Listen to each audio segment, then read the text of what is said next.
a large number of protesters came out to the tune of tens in Mexico, supposedly to protest Claudia Sheinbaum's government. And in case you thought I was being sarcastic, no, I literally mean tens. There were maybe like 100 people at these protests. Now, the mainstream media and Sheinbaum's right-wing opposition are claiming that Gen Z is leading a revolution in Mexico because they are fed up with Sheinbaum's policy and her unwillingness to take care of the people and make them feel safe. And even though the mainstream is painting this as a Gen Z-led revolution, everyone knows nothing says Gen Z like an old-ass former president, right-wing by the way, of Mexico wearing a One Piece shirt, a show he probably heard about 2 days ago, and probably doesn't realize that One Piece is an anime that basically offers nuanced critique of all things right-wing and authoritarian. But some people are saying that we should be suspicious.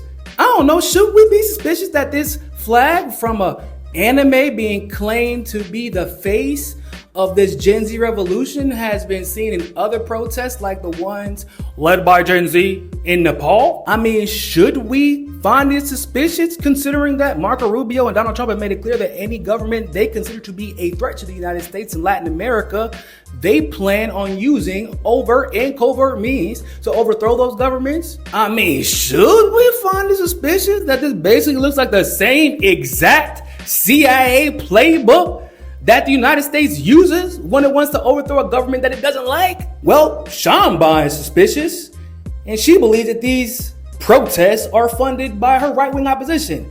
And it's hard not to believe her, because like, what the hell are these kids allegedly protesting? Record drops in poverty under the Sheinbaum administration? Like, are they protesting the fact that Mexico became immediately less violent and more safe within the first 100 days of Sheinbaum's administration? Y'all, this is a president whose approval rating hovers anywhere from 69 to 78% and has reached as high as 83% overall. Amongst Gen Z, the group allegedly leading this revolution in Mexico, she has a 73% approval rating. Now I guess it makes a little bit more sense as to why those protests look so empty. Can you say color revolution?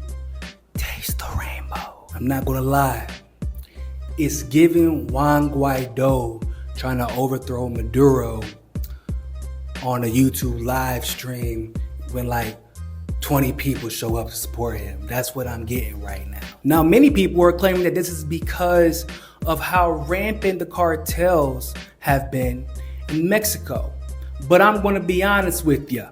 If you have a problem with the cartels in Mexico, ladies and gentlemen, maybe you should take it up with the source, because that would be the United States' fault, not Sheinbaum's fault. The call is coming from inside the house. So for those of you who are calling on the United States to intervene, I mean, I guess that's a good idea if you want more cartels to have more power and to have less accountability. Because in no world has the United States entered a country with their forces and less drugs were sold and cartels became less powerful. In fact, one might argue that Sheinbaum is being punished for deciding to do something about the cartels that we all know get a lot of their power and influence from the United States backing. Because it was just last week that Sheinbaum announced a plan for peace and justice to address the cartels' violence, and all of a sudden, these protests come out of nowhere. Almost as if the US is like, hey, don't be solving problems that we're purposely putting in your way so that we can turn your people against you. Y'all know the US don't play that shit. The US likes for you to leave their cartels right where they left them. So whether it be this protest in Mexico or in Nepal, or what we saw with the Arab Spring, or what we saw in Syria with the overthrow of Assad, at this point, guys, we know a fucking color revolution when we see one. You don't gotta be Ukrainian to know when the US is using covert methods to overthrow your government. But you do gotta be a dumbass to fall for that narrative again. That much is true.